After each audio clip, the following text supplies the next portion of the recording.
말씀입니다. 또 그가 내게 이르시되 인자야 너는 발견한 것을 먹으라. 너는 이 두루마리를 먹고 가서 이스라엘 족속에게 말하라 하시기로 내가 입을 벌리니 그가 그 두루마리를 내게 먹이시며 내게 이르시되 인자야 내가 내게 주는 이 두루마리를 내 배에 넣으며 내 창자에 채우라 하시기에 내가 먹으니 그것이 내 입에서 달기가 꿀 같더라. 그가 또 내게 이르시되 인자야 이스라엘 족속에게 가서 내 말로 그들에게 고하라. 너를 언어가 다르거나 말이 어려운 백성에게 보내는 것이 아니요 이스라엘 족속에게 보내는 것이라. 너를 언어가 다르거나 말이 어려워 내가 그들의 말을 알아듣지 못할 나라들에게 보내는 것이 아니니라. 내가 너를 그들에게 보냈다면 그들은 정녕 내 말을 들었으리라. 그러나 이스라엘 족속은 이마가 굳고 마음이 굳어 내 말을 듣고자 아니하리니 이는 내 말을 듣고자 아니함이니라. 보라 내가 그들의 얼굴을 마주 보도록 내 얼굴을 굳게 하였고 그들의 이마를 마주 보도록 내 이마를 굳게 하였으되 내 이마를 화석보다 굳은 금강석 같이 하였으니 그들이 비록 반역하는 족속이라도 두려워하지 말며 그들의 얼굴을 무서워하지 말라 하시니라. 또 내게 이르시되 인자야 내가 내게 이를 모든 말을 너는 마음으로 받으며 귀로 듣고 사로잡힌 내 민족에게로 가서 그들이 듣든지 아니 듣든지 그들에게 고하여 이르기를 주 여호와의 말씀이 이러하시다 하라. 아멘. 할렐루야. 오늘 이 자리로 나온 사랑하는 성도님들 주의 이름으로 축복합니다. 하나님의 큰 은혜와 평강이 우리들 삶 가운데 가득하시기를 바랍니다. 우리가 살아가다가 이런 경험들은 해보진 않으신가요? 이 길이 옳은 길일까? 내가 이 길을 걸어가야 되는 것인가?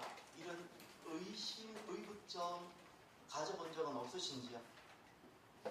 저는 이번 말씀을 준비하면서 제 자신을 돌아보니까 역사의식이 굉장히 좀 늦게 생겨났던 것 같습니다. 고등학교 때까지, 심지어 대학 시절까지도 제 자신을 돌아보면 역사를 어떻게 읽어야 되고 어떻게 공부해야 되는지 실은 몰랐던 것 같습니다. 역사책에 나오는 것은 정말 그 구석구석을 다 이렇게 알고 있었고 어떤 시험을 내도 그 부분은 제게 점수를 높여주는 좋은 과목일 뿐 정도였던 것 같습니다. 그 누구에게도 제게 역사는 이렇게 읽는 것이라고 말씀해 주는 선생님이 계셨는데 제가 몰랐는지 제가 못 만나본 것 같습니다. 제게는 단순 암기 과목일 뿐이었습니다. 만약에 제게 민족의 의식과 민족의 정체성 그리고 민족의 어를 가르쳐 주셨다면 얼마나 좋았을까. 제가 청소년 시절에 청년 시절에 삶이 좀 더 달라질 것 같은 생각이 듭니다. 이번 주에 한 분을 만나게 됐는데 물론 서면으로 만났습니다. 그분은 음악을 하시는 분들은 아실지 모르겠는데 가락전자라고 있다고 합니다. 가락전자는 연 매출액이 100억이 넘는 음향 전문 회사라고 합니다. 거기 현재 회장이 장병화라는 회장님이라고 합니다. 이제 그분은 이미 아마 이제 손자 정도가 아니라 증손자 정도 보실 정도의 나이가 되신 것 같은데 이분이 누구인고 하니 장이호 장군의 아들이랍니다. 근데 우리는 여기까지는 지금까지 아는 이야기가 없어요. 왜냐하면 우리는 시험에 나오지 않는 이야기는 언급하지 않았고 독립군 이야기도 신의부 무슨 부 그 정도만 알았지 그들이 그 선조들께서 어떻게 일본군과 싸웠고 어떻게 투쟁하였고 이런 이야기를 우리는 배워본 적이 없잖아요. 이분이 이 장이호 장군 이분이 독립군이시더라고요. 1916년 신우지에 출생하셨었고요. 19세 때 민족의식이 생겨나서 우리가 이러면 안 되겠다는 생각에 그 젊으실 때 만주로 넘어가서 독립군 광복군 활동을 합니다. 중국 군관학교에서 4년간 군사훈련을 받고 광복군 분대장이 되어가지고 일본군과 상대로 전투를 하는 겁니다. 지하 공작도 벌이고 비밀리 동작에게 독립군도 모집하는데 알고 보니까 그 고려대 총장님으로 계셨던 그 김준엽 총장님 또 사상계 상관한 그 장준하님 이런 분들이 딱 이분을 통해서 광복군에 그 당시에 이렇게 편입돼서 활동했던 그런 역사가 있더라고요.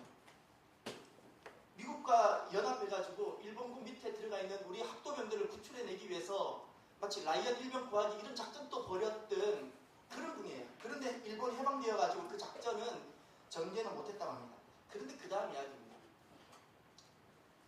이제 이 제가 말했던 아까 그 장병화 회장이라는 그분, 이 장군의 아들 되는 분이 자기는 자기 아버지가 독립군이었다 출신이었다는 것이 너무 원망스러웠다는 그 이야기예요.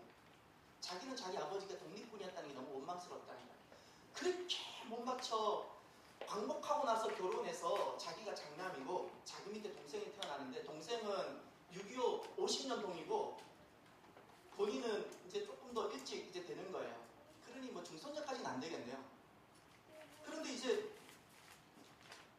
딱 독립이 되고 나니까 경찰한테서 늘 불려가서 사상계 경찰한테 늘 시달려요. 그렇게 지나가다가 전쟁이 났어요. 6.25 전쟁이 났더니 그 다음 인민군이 철수하면서 9월 25일 날 성북경찰서 뒷산 돌산에서 이분을 총살시켰어요. 원래 가족을 다 총살시키려고 했는데 이제 본인하고 이제 딱 태어난 아기가 하도 우니까 그 세 사람은 제하고 아버지를 총살시켰어요. 이제 생각해보세요. 자기 아버지가 독립군이었다는 것이 원망스럽지 않겠어요? 차라리 그 활동 안 했으면 가정은 편안하게 살았을 건데 그러니 그때부터 제대로 먹지도 못하고 칡뿌리 캐먹으면서 그렇게 자랐다는 거예요. 자라면서 이분이 스스로 내가 독립군의 아들이었다는 것이 자랑스럽게 여겨질 때까지는 그렇게 그 원망이 있었다는 거예요. 그렇게 고생도 많이 해요. 그렇게 고생도 많이 해요. 그 이야기를 들으면서 저는 이런 생각이 들었어요. 우리가 자랄 때 왜 우리 학교에서 이렇게 저기 뭐 서양 서방의 어떤 조약으로 한국이 독립된 이런 것이 아니라 우리 선조들이 맞을 각오, 죽을 각오, 뭐죠? 그런 각오해가면서 그런 역사가 있었기에 독립이 되었다는 것을 구체적으로 몇 점 가르쳐주지 않았을까? 이런 생각이 막 밀어닥치는 거예요. 오늘 본문의 이스라엘 백성들이 딱 그와 같아요. 내가 지금 옳은 길을 걸어가고 있을까? 내가 하나님 백성으로서 하나님 정신을, 하나님 나라 정신을 가지고 살아가면 차라리 그렇지 않고 살아가는 사람들 너무나도 떡떡거리고 잘 살아가는데 그렇게 하고 살아가려니까 너무 어려움이 많은 거예요. 내가 정말 이 길을 걸어가야 되나? 내가 정말 이 길을 걸어가는 것이 옳은 것인가? 이런 막 의구심이 막 지금 일어나고 있는 것이 오늘 본문의 말씀이에요. 오늘 이스라엘 본문은 이 말씀을 받았던 이스라엘 백성들이 누구인고 하니 바벨론에 유배되어져 있는 공동체예요. 그런데 바벨론에 유배를 3번을 가게 되는데 이 에스겔서는 2번째 바벨론으로 갈 때 포로되어서 간 사람들입니다. 그발 강가에 다 거기 포로 수용소에 쉽게 말하면 유배지가 다 갇혀있는 사람들이에요. 이제 이들 속에 생겨나는 질문은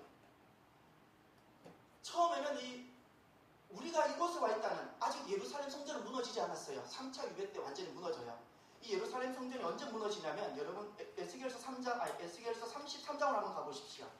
여러분 에스겔서를 볼 때는 전환점이 일어나야 됩니다. 어디냐면 그것이 에스겔 몇 장이냐면요. 33장 보십시오. 21절. 에스겔 33장 21절 전까지는 성전이 무너지지 않았던 때예요. 그나마 희망을 좀 가질 수 있었을 텐데 에스겔 33장 21절 넘어서부터는 그 희망조차도 없어요. 에스겔 33장 21절에 이렇게 말씀합니다.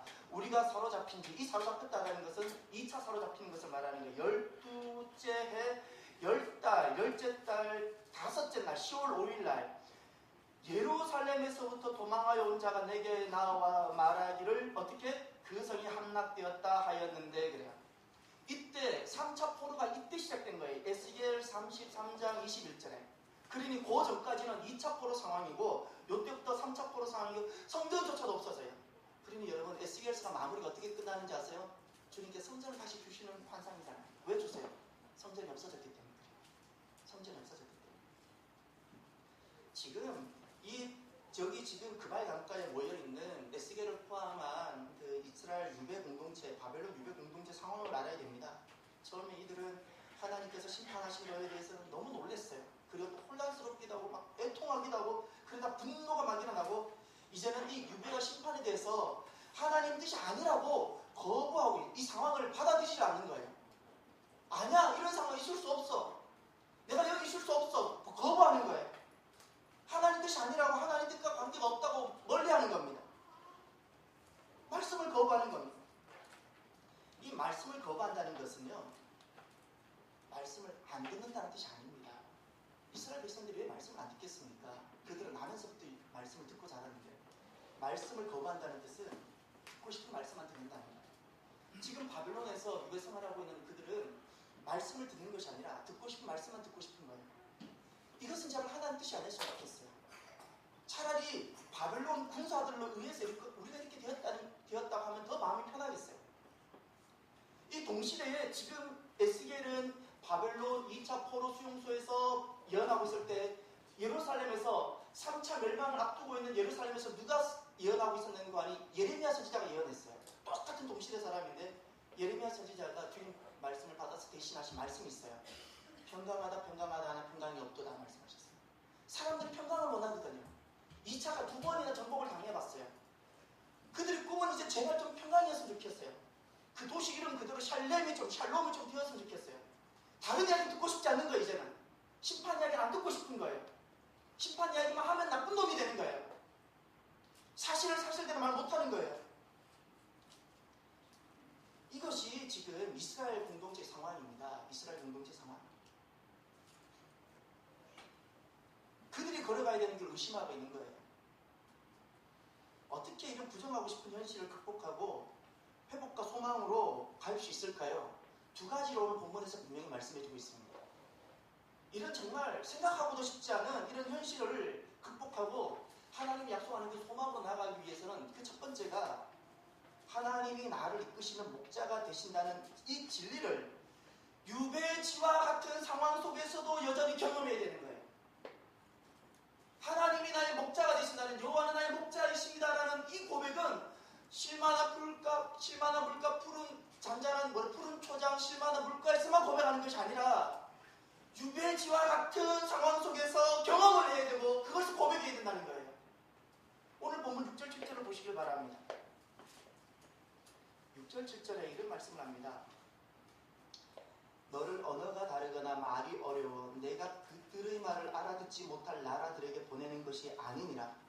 내가 너를 그들에게 보냈다면 그들은 정녕 내 말을 들었으리라. 그러나 이스라엘 족속은 이마가 굳고 마음이 굳어 내 말을 듣고자 아니하리니 이는 내 말을, 바로 나의 말을 듣고자 아니함이니라. 아멘. 여기 보면 하나님께서 이스라엘 백성들을, 유배지에 있는 이스라엘 백성이나 예루살렘에 남아있는 이스라엘 백성들이나 하나님께서 보셨을 때는 어떻게 보이는 거 아니? 이마가 굳고 마음이 굳었다는 거예요. 이게 무슨 뜻인가요? 그들은 헤딩하면 벽돌도 깰 수 있는 그런 머리가 단단하다는 뜻인가요? 지금 말씀을 거부한다 그랬잖아요. 이 말씀을 거부한다는 것은 맹목적인 말씀 거부가 결코 아닙니다.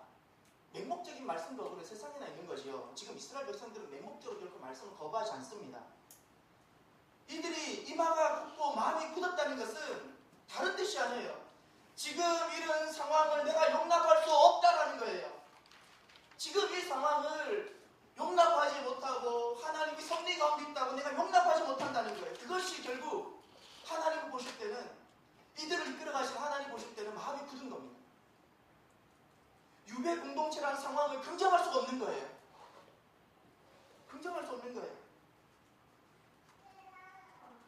그러니 그 유배지와 같은 상황 속에서 하나님은 나의 목자가 되신다는 것을 경험하지 못하는 거예요.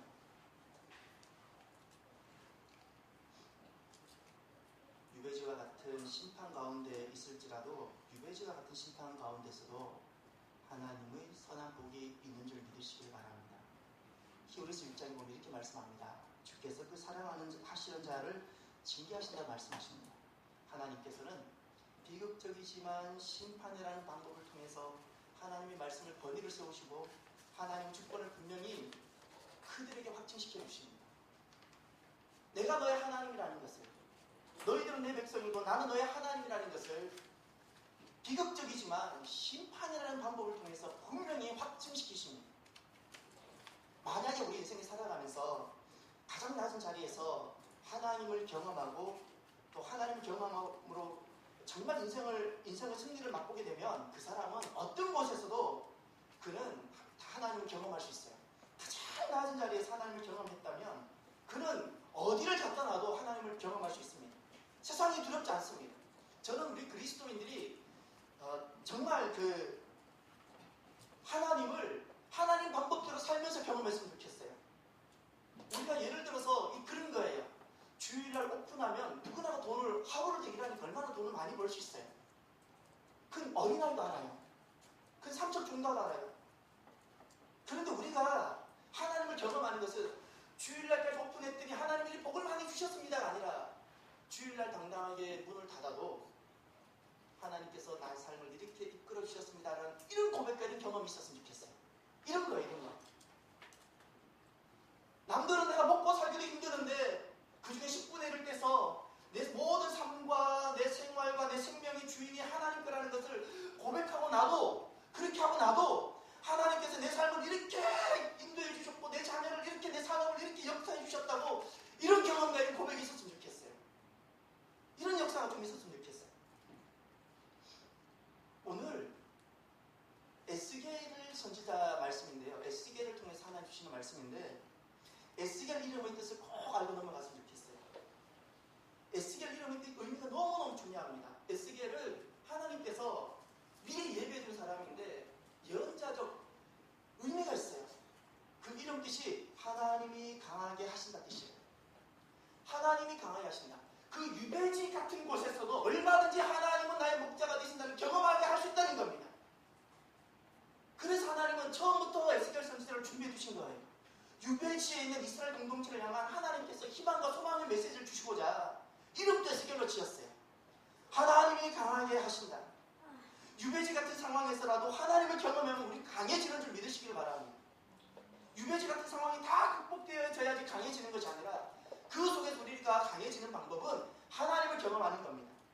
그러니 우리가 상황이 점점 낮아지고 있다고 두려워하지 마시길 바랍니다.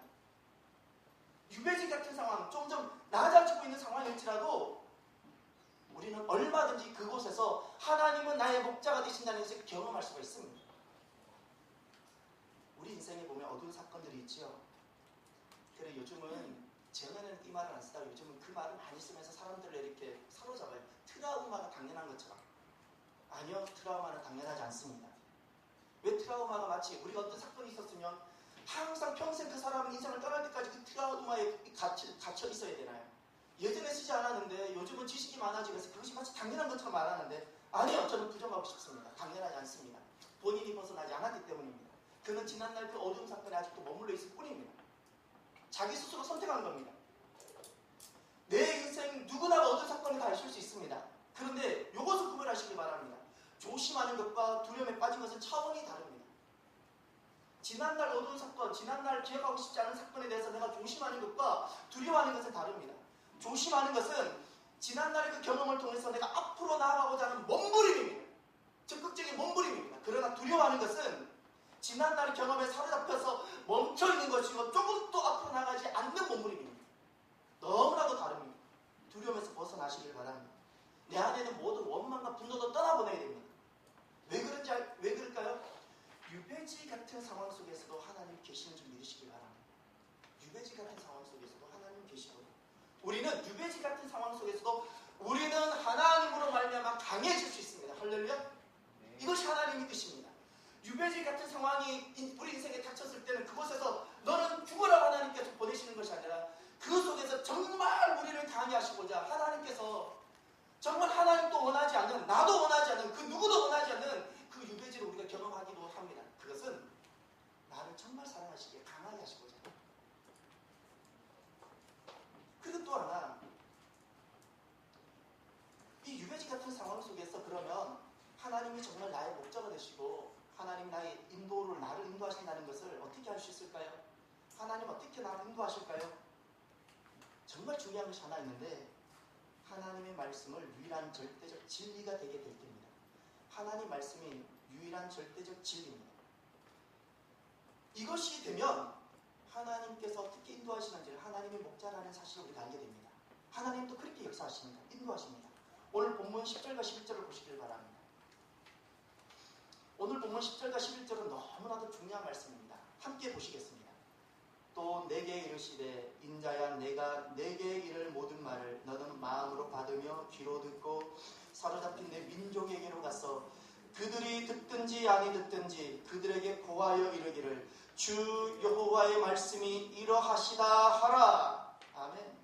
그들이 듣든지 아니 듣든지 그들에게 고하여 이르기를 무엇이라고요? 주 여호와의 말씀이 이러하시다. 주 여호와의 말씀이 이러하시다라는 거예요. 여기는 어떤 토도 달 수 없어요. 어떤 점 하나 찍을 수 없어요. 주 여호와의 말씀이 이러하시다라는 거예요. 이것이 우리 인생의 해답이 되고 이것이 우리 인생의 결론이 되어져야 돼요. 이스라엘 문제가 무엇인가요? 이스라엘 문제는 지금 이스라엘 유배지 공동체나 아직 제3차 멸망을 앞두고 있는 예루살렘 공동체나 문제는 진실을 부인하고 진실을 회피하고 있는 겁니다. 본인의 삶에 주어진 진실을 보지 못하는 거예요. 왜 그럴까요? 지금 이스라엘 유배지나 예루살렘 그 공동체나 다 똑같아요. 그들은 모두 개인적인 희망사항으로 가득 차 있어요. 온통 개인적인 희망사항들. 그들은 여기서도 하나님을 찾고 여기서도 하나님을 찾는데 자신들의 희망사항 성취만 진실로 삼고 있어요.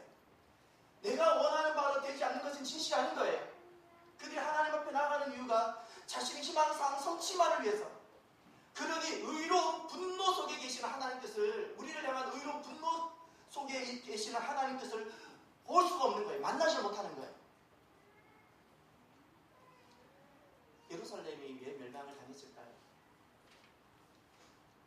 에스겔 33장에 가면 완전히 예루살렘이 멸망을 당합니다. 왜 하나님은 예루살렘에 그렇게 사랑하는, 하나님께서 그렇게 사랑하셔 특별히 택하신 그곳을 왜 주님께서는 그렇게 잔악하기만큼 무자비할 만큼 그렇게까지 멸망을 하게 하셨을까요? 심판하셨을까요? 이유는 이것입니다. 이스라엘이 하나님 말씀을 무시하고 하나님의 거룩함을 떨어뜨렸기 때문에 하나님 말씀을 무시해요. 하나님을 예사로 여겼어요. 하나님을 자신의 이익을 위해 존재하는 자로 격화시켰습니다. 하나님이 하시는 일들에 대해서 경외심을 느끼지 않기 시작했어요. 하나님 말씀을 받아들일 준비가 되어져 있지 않습니다. 하나님은 나의 필요와 하나님은 나의 욕구를 충족시키기 위해서 내가 통제하거나 내가 조종이 가능한 소유물 정도로 여기는데 익숙해져 있어요. 그렇기 때문에 이들이 하나님을 버렸어요. 이들이 하나님을 버렸으니 하나님이 그들을 버린 겁니다. 그래서 하나님께서 이들에게 유배지라는 상황을 두셨는데 유배지 상황은 하나님께서 이스라엘에게 두신 뜻이 분명합니다. 왜 두셨습니까? 그건 하나님도 원하지 않으시고 이스라엘도 원하지 않았어요. 왜 두셨습니까? 말씀이 절대 진리가 되게 하기 위해서입니다. 그들은 그렇게 날마다 말씀 앞에 서 있었지만 그들은 말씀은 절대 진리가 되지 못했습니다. 말씀을 너무나도 잘 아는 사람들인데 그들의 마음은 말씀을 어떻게 대하는가 하니 말씀은 너무나도 잘 알지만 세상을 살아가는데 말씀이 꼭 필요한 것은 아니었어요. 세상을 살아가는데 말씀은 꼭 필요한 것은 아니었어요. 성전에 왔을 때나 예배를 드릴 때 그 정도 할 때 필요한 정도가 말씀으로 여겼던 거예요. 세상을 말씀만으로 살아가지 못한다고 생각했어요.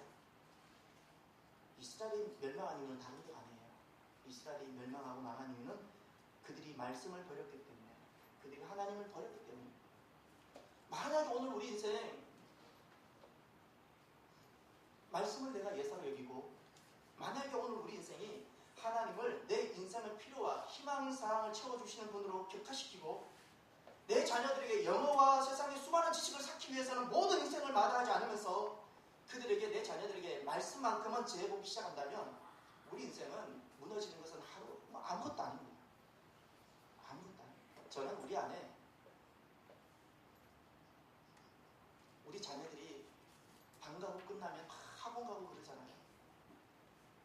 저는 정말 제 안에 그런 헌신할 마음이 있는데 우리 안에 학생들이 성경 학원을 하셨으면 좋겠어요. 일주일에 한 번이라도. 일주일에 한 번. 왜 그러니까요? 영어가 중요하죠. 세상 지식이 필요해요. 그러나 반드시 다른 것은 내가 못 전해주더라도 내가 부모로서 먼저 예수님을 안 우리들로서 하나님 나라가 정말 있다는 것을 확인한 우리들로서는 내 가정이 자녀들 세대에 반드시 전해줘야 되는 것이 말씀의 실제성입니다. 이것이 살아있다는 것. 이것들을 했을 때 우리 인생이 된다는 것을 입증시켜주고 전해줘야 되는 거예요. 영어학원을 차라리 한번 덜 보내더라도 우리 안에 그것을 해줘야 돼요. 프란시스 세퍼라는 분이 계세요.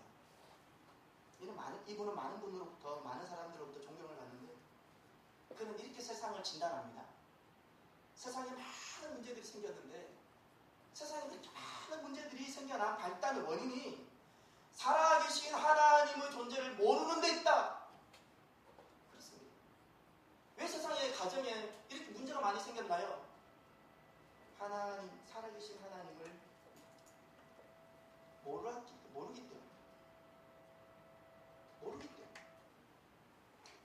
미국 어느 대통령이라고 말하진 않겠습니다. 미국에서는 청교도 신앙을 가지고 시작한 나라입니다. 메이플라워를 타고 미국에 도착한 사람들 반이 크리스천들이었습니다. 나머지는 무역하기 위해서, 장사하기 위해서 넘어간 사람들이고요. 미국은 세워질 때부터 기독교 정신과 복음으로, 말씀으로 세워졌습니다. 그런데 최근 들어서 우리 시대 때 어느 한 대통령이 공립학교에서 더 이상 성경을 가르치지 말라고 선언했어요. 그 이후로부터 이렇게 여러 가지 불행하거나, 지금 그 세대가 지금 이제 성장해서 기성세대가 되었습니다. 문제들이 많이 일어났다고 하는 데이터를 제가 들은 바가 있습니다. 모든 회복과 부흥의 시작이 무엇일까요? 모든 회복과 부흥의 시작은 말씀대야 하는 데 있습니다. 말씀대야. 무슨 뜻인가요? 우리는 다 하나님 말씀을 말씀으로 여기는데, 말씀이 되고 있는지요? 주 여호와의 말씀이 이러하시다. 여기에는 내 감정이 개입되는 것이 아닙니다. 내 희망상이 개입되어지는 것이 아닙니다. 여기는 하나님의 뜻만 있을 뿐입니다. 하나님의 뜻만 있을 뿐입니다. 우리는 그 앞에 경외함으로 그 말씀을 받는 것 뿐입니다. 내 희망사항과 관련이 없습니다. 교회는 내 희망사항을 이루기 위해서 나오는 것이 아닙니다. 하나님 말씀 때문에 나오는 겁니다. 주 여호와의 말씀이 이러하시다. 그것이 우리 인생의 해답이요 결론이 되어져야 합니다. 오늘 저는 이 말씀을 준비하는데 제 머리를 싹 스쳐 지나가는, 저도 자녀를 키우고 있으니까 스쳐 지나가는, 또 우리들에게도 많은 유혹이 오는 문화가 하나 있는데, 그 문화가 무엇인가? 비디오 문화입니다. 왜 그럴까요? 하나님은 말씀하시는 분이거든요. 근데 오늘은 비디오 문화로 세상이 바뀌어가고 있습니다. 제가 교육조도사 시절에 신학교에 있고 신대원에 있을 때, 어떻게 하면 학생들에게 이제 좀 더 메시지를 잘 전하기 위해서 영상에 대한 것들을 많이 이렇게, 그때 영상으로 말씀을 전하거나 영상으로 이렇게 하는 것을 많이 우리가 그때 디스커스를 했던 기억이 납니다. 그러나 저는 지금은 반대하고 싶습니다. 필요한 부분은 하면 좋은데, 저는 저희 집에서는 제가 타칭입니다. 저희 집에서는 제가 의사입니다. 죄송합니다. 저희 자녀들이 그럽니다. 아빠는 어떻게 우리 몸에 대해서 모르는 게 없냐고. 제가 그때 항상 하는 말이 있어요. 하나님께서 우리 몸을 어떻게 지으셨는가를 생각해보면 원리가 나온다고요. 하나님께서 우리 몸을 지으셨어요. 그거 하나님께서 지으신 것을 가만히 생각해보면 우리가 몸이 아플 때 어떻게 치료해야 되는지를 느껴져요. 제가 의사 선생님만큼 정확하게 알겠어요? 그러나 하나님께서 우리 몸을 지으셨다는 것을 생각하면 어떻게 치료해야 될지를 알게 되어져요. 하나님 말씀하시죠. 하나님 우리 몸을 어떻게 지으셨을까요? 하나님이 말씀하시면, 하나님 우리 머릿속에서 하나님 말씀하실 때 그것을 그냥 글자로 박히는 것이 아니라, 하나님 말씀하시면 우리 머릿속에 그것이 영화가 되게 만들어주셨어요. 비디오가 우리 머릿속에 있었어요. 이게 말씀의 역사예요. 신비예요. 말씀하시면 우리 머릿속에는 그것이 영화가 되는 거예요. 우리 지난날 책을 봤잖아요. 책을 보면 어떻게 되는가요? 눈으로 책을 봤는데, 글자를 봤는데 머릿속에서 그것이 드라마가 되고 있지 않던가요? 이게 말씀의 신비예요. 그런데 지금 이 비디오 문화는 이 머리라는 기능을 다 빼앗아 갔어요. 상상력도 없어지는 거예요. 그래서 항상 하나님께서는 말씀으로 역사하셨어요. 기적을 베푸시기도 하시죠. 우리 눈에 보이는 것을. 눈에 보이는 역사를 하셨어요. 그건 왜 그럴까요? 눈에 보이지 않는 말씀 앞에 서게 하기 위해서 눈에 보이는 것을 하신 것 뿐이에요.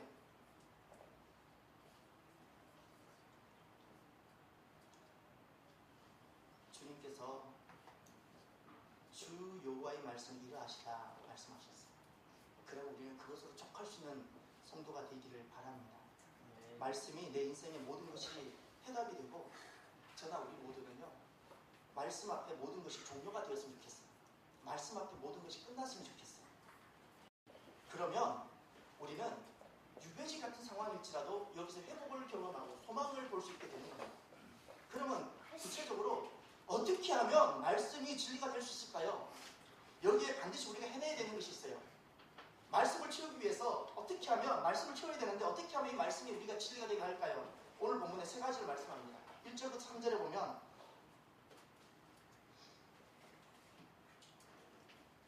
또 그가 내게 이르시되 인자야 너는 발견한 것을 먹으라. 너는 이 두루마리를 먹고 가서 이스라엘 족속에게 말하라 하시기로 내가 입을 벌리니 그가 그 두루마리를 내게 먹이시며 내게 이르시되 인자야 내가 내게 주는 이 두루마리를 내 배에 넣으며 내 창자에 채우라 하시기로 내가 먹으니 그것이 내 입에서 달기가 꿀 같더라. 아멘.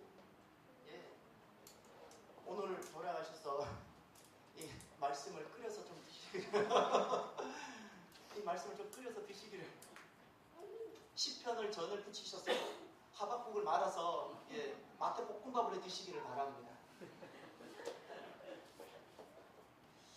여기 보면 말씀을 진리되게 하는데 주님께서 세 가지 영적 원리가 있는 것을 말씀해 주셨습니다. 그 첫 번째 보면 1절에 이렇게 말씀합니다. 너는 발견하는 것을 먹으라 그랬어요. 이 발견하는 것이 말씀인데 여기 잘 보셔야 됩니다. 말씀은 내가 발견하는 거예요. 이것은 무엇을 말하는 거니? 말씀에 대한 적극적인 자세를 뜻합니다. 말씀을 삶을 살아야 되는데, 말씀이 진리가 되는 삶을 내가 유배지에 있든 예루살렘에 있든 그 속에서 내가 살아야 되는데, 내가 말씀을 삶을 살아가는 첫걸음은 말씀을 알고자 하는 적극적인 사모함입니다. 하나님 말씀이 어떤 걸 알고자 하고 내가 배우고자 하고 듣고자 하는 이 적극적인 태도가 내 인생을 말씀의 삶을 살아가게 한다는 말씀입니다. 저는 집에 가면 냉장고가 있는데 냉장고에 보면 항상 이렇게 먹을 것을 넣어두잖아요. 근데 저는 제 특징이 있어요. 냉장고에 분명히 먹을 것이 제가 좋아하는 콩나물 이런 거 말고요. 일단 달달한 걸 좋아해요. 아이스크림, 음료수, 이런 거, 빵 이런 걸 좋아하는데 그런 것이 있는 날은 행복해요. 그럼 분명히 그것이 있다고 들었어요. 그러면 내가 집에 냉장고를 탁 열면 저는 기대하는 게 있는 거예요. 과일이 있거나 이런 것을 있었으면 좋겠는데 없어요. 없구나 하고 문을 닫아요. 그럼 저녁에 와서 다 막 이야기를 들어요. 아니 냉장고 있는데 왜 못 먹었냐고. 냉장고 있다는 거예요. 아니 없다고. 그럼 가서 열어봐줘요. 그럼 분명히 가보면 있어요. 제가 분명히 봤거든. 없었어요. 없었는데 있는 거예요. 이게 무엇일까요? 제가 그때 깨달았어요. 내가 먹고는 싶었지만 내가 여기에 관심을 갖지 않았구나. 적극적인 관심이 없었던 거예요. 싹 열어서 스킬을 쫙 하는 거예요. 이렇게 딱 열면 쫙 하면 스킬하고 문을 딱 닫아요. 스킬할 때 눈에 보이는 만 먹는 건데 한 그릇만 들어가 있어도 제가 안 보는 거예요. 그만큼 관심이 없는 거예요. 냉장고 속에 뭐가 있는지 관심이 없는 거예요. 우리가 왜 말씀을 가까이 하지 못할까요? 적극적인 관심이 없었을 때. 저는 우리들의 이런 자아상이 되지 말았으면 좋겠습니다. 누워서 떠먹어주는 분유통을 이렇게 물고 있는 그런 성도라는 목사든 누구든 누워서 떠먹여주는 분유통을, 말씀이라는 분유통을 이렇게 떠먹여주는 이런 이미지에서 벗어났으면 좋겠어요. 이것이 우리 자아상이 되지 말았으면 좋겠습니다. 이런 그림은 어떤 그림인가 하니 호텔에 가면 음식이 그렇게 많잖아요. 그런데 음식 먹기 전에 우리 에피타이저로 먹는 게 있잖아요. 그거는 본식이 아니에요. 주식이 아니에요. 정말. 그런데 누워서 떠먹여주는 이것만 먹는 그 자아상의 그림은 어떤 그림인가 하니 그 값비싼 맛있는 진수성찬이 차려져 있는 호텔 뷔페에 가서 그 에피타이저만 먹고 나오는 사람이랑 똑같아요. 평생을 에피타이저만 먹고 살아가는 거예요. 항상 그 사람은 배고파요. 제대로 본식을 먹어본 적이 없어요. 항상 허기져요. 항상 목말라요. 이 말씀을 절대 목사들에게만 준 말씀이라 생각하지 마십시오. 우리들에게 주신 말씀이에요. 하나님 말씀을 통해서 직접 만나기 원했어요. 모든 사람들에게 누구에게나 하나님은 다 말씀을 맡기셨어요.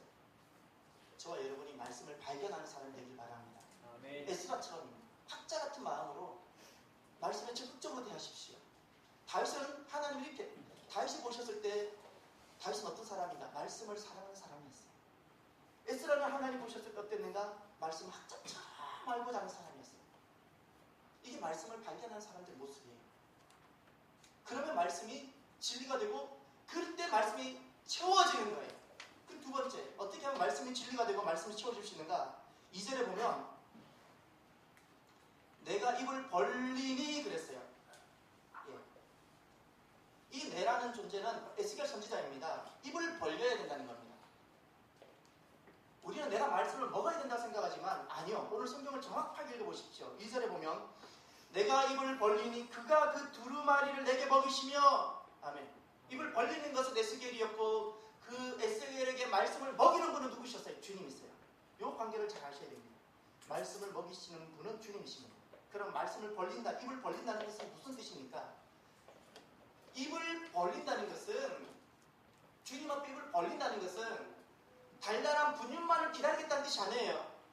입을 벌린다는 것은 주님께서 어떤 말씀을 하시고 주시더라도 나 그냥 그거 다 먹겠다는 거예요. 말씀을 가리지 않겠습니다 라는 뜻입니다. 내가 원하는 말씀만 듣겠다는 말씀 아닙니다. 주님이 하시는 말씀이라면 모든 말씀을 다 받겠습니다. 이렇게 될 때 그 말씀이 내 삶을 변화시킵니다.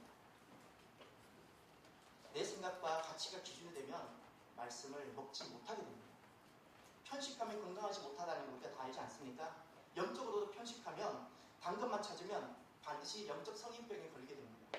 어떤 말씀이든지 말씀을 풀어줄 때는 아무나 할 수 있어야 됩니다. 참 놀라운 사실이 있습니다. 오늘 이 에스겔 선지자에게 말씀 입을 벌려라, 너가 입을 열어라, 그럼 내가 말씀을 주겠다 해서 그 주신 말씀이 어떤 말씀인가를 보십시오. 2장 10절, 2장 마지막 절을 보시면 에스겔 입에 두루마리로 넣어주신 말씀이 이런 말씀입니다. 그가 그것은 내 앞에 펴시니 그 안팎에 글이 있는데 그 위에 어떤 말씀? 애가. 어떤 말씀? 애고. 어떤 말씀? 재앙의 말이 기록되었더라. 이 말씀을 먹으라는 거예요. 이거 누가 행복하겠어요? 누가 기쁘겠어요? 주시는 좀 좋은 말씀이나 주시지. 그런데 어떤 역사가 일어났어요? 3절 하반절 보시길 바랍니다. 3장 3절 하반절. 내가 먹으니 그것이 내 입에서 어떻게 해요? 달기가 꿀 같더라. 할렐루야. 어떤 말씀입니까?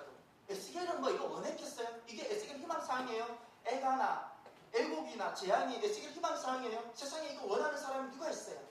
그런데 이것이라도 주님 주시면 제가 아멘 하겠다고 입을 벌렸더니 이것이 내 안에서 어떻게? 달기가 꿀 같더라. 달기가 꿀 같더라. 이게 말씀의 역사예요. 이럴 때 말씀이 내 안에 채워지고 말씀이 진리가 되는 겁니다. 세 번째, 어떻게 하면 우리가 말씀이 진리가 되고 말씀을 채울 수 있을까요?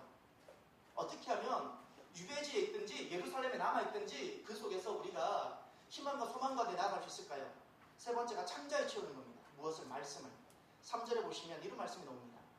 내가 이르시되 인자야 내가 내게 주는 이 두루마리를 내 배에 넣으며 내 창자에 채우라. 아멘. 아니 입으로 먹으라는 것까지 이해가 가겠는데 배에 넣는다는 말은 무슨 뜻일까요? 창자에 채우라는 뜻은 무슨 뜻일까요?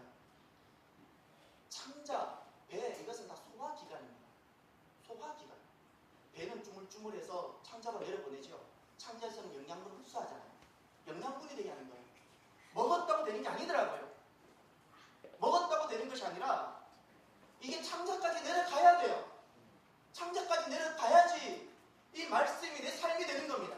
이 창자에 채우라는 말씀은 말씀이 실제적으로 내 삶에 영향을 끼치는 인생이 되라는 거예요. 말씀이 실제로 내 삶에 영양분이 되고 말씀이 실제로 내 삶에 영향을 주는 바로 그 삶을 말하는 겁니다. 호세아 4장에 보면 영양분이 되지 않는 말씀이 있어요. 분명히 그렇게 그의 몸뚱아리는 말씀 앞에 있는데 영양분이 되지 않는 말씀이 호세아 4장에 나옵니다. 그렇게 말씀을 많이 접하면서도 영양분이 되지 않은 결코 말씀이 자기 안에 성육화가 되지 않는 그런 말씀들은 어떻게 대하는 거 아니? 그 특징이 혼합입니다. 혼합. 말씀을 받는데 절대적 진리를 받지 않습니다. 혼합입니다. 두 번째, 두 마음입니다.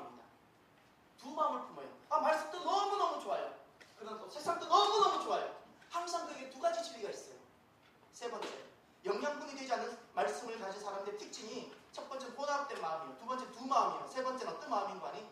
하나님을 두려워하지 않습니다. 이런 마음이 있어요.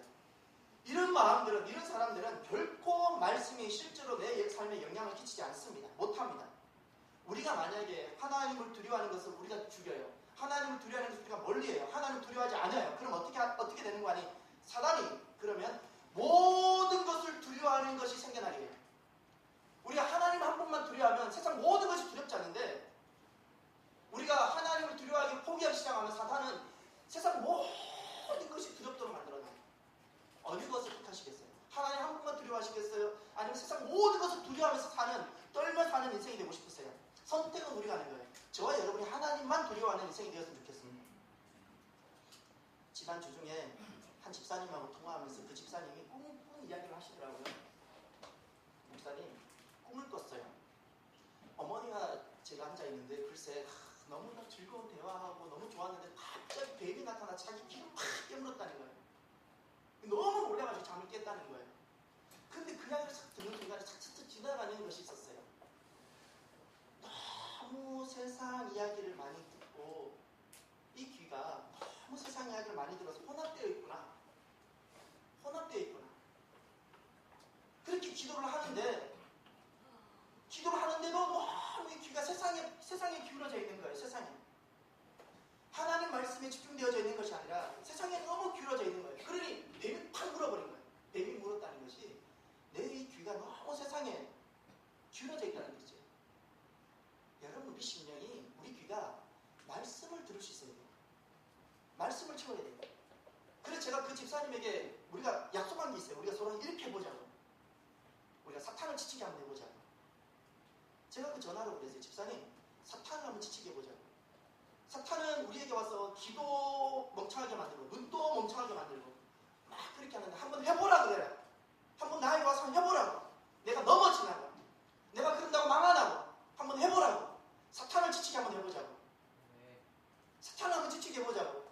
그래서 우리가 막 다짐하고 우리 그렇게 뜨겁게 기도하고 그 전화 끊었어요. 여러분, 사탄을 두려워하지 마십시오. 세상에 너무 귀를 기울이지 마십시오. 사탄을 한번 지치게 한번 만들어 갔으면 좋겠어요.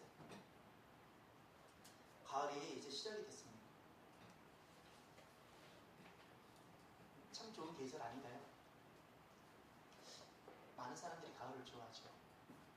그럼 진짜 좋은 계절이 무엇일까요? 우리 인생에 말씀의 계절이 돌아오는 겁니다. 말씀의 계절이 돌아오는 것이 진짜 우리 인생의 열매 맺는 가을입니다.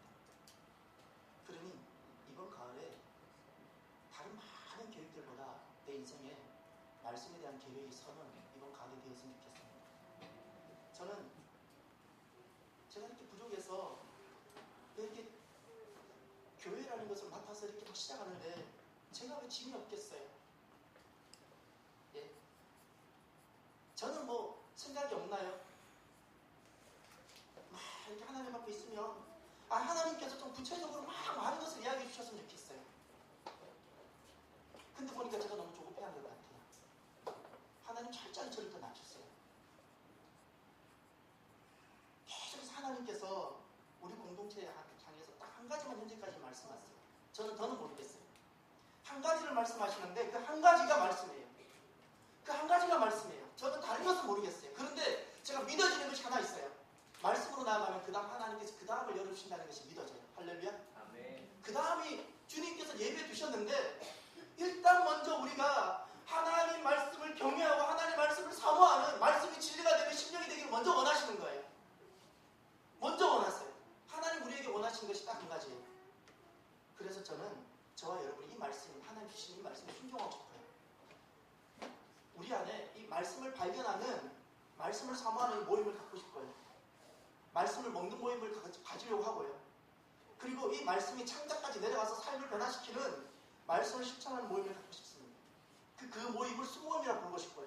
이 모임을 시작하고 싶어요.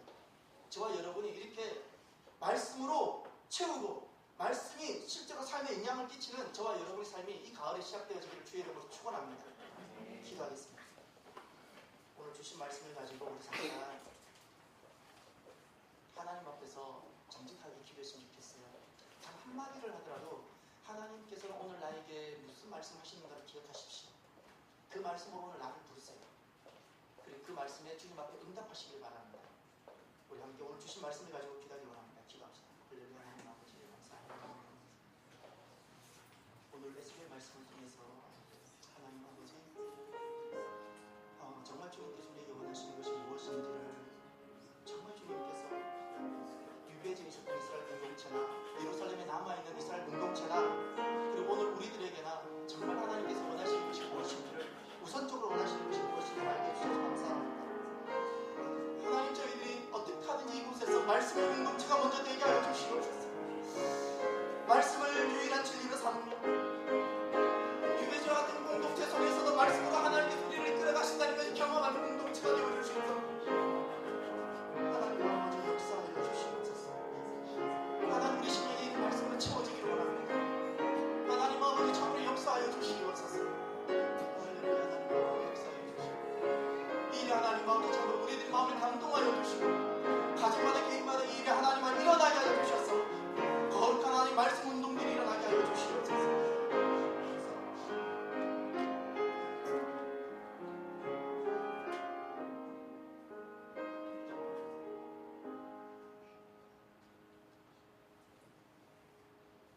주님 너무나도 감사합니다.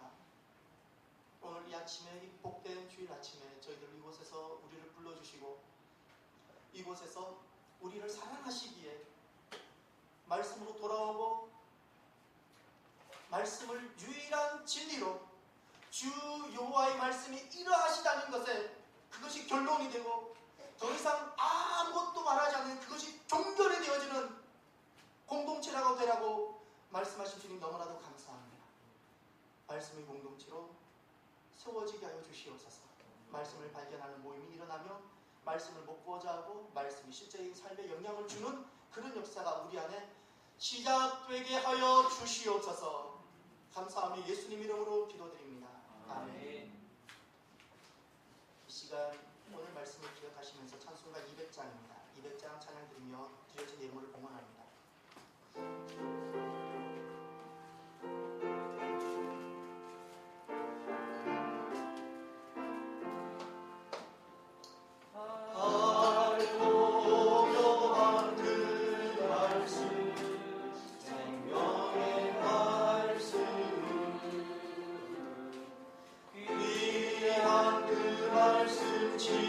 진실로 생명의 말씀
사람을 모으는 것도 결코 아님을 고백합니다. 교회를 새롭게 개척한다는 것은 말씀으로 우리의 인생을 새롭게 지어간다는 것임을 고백합니다.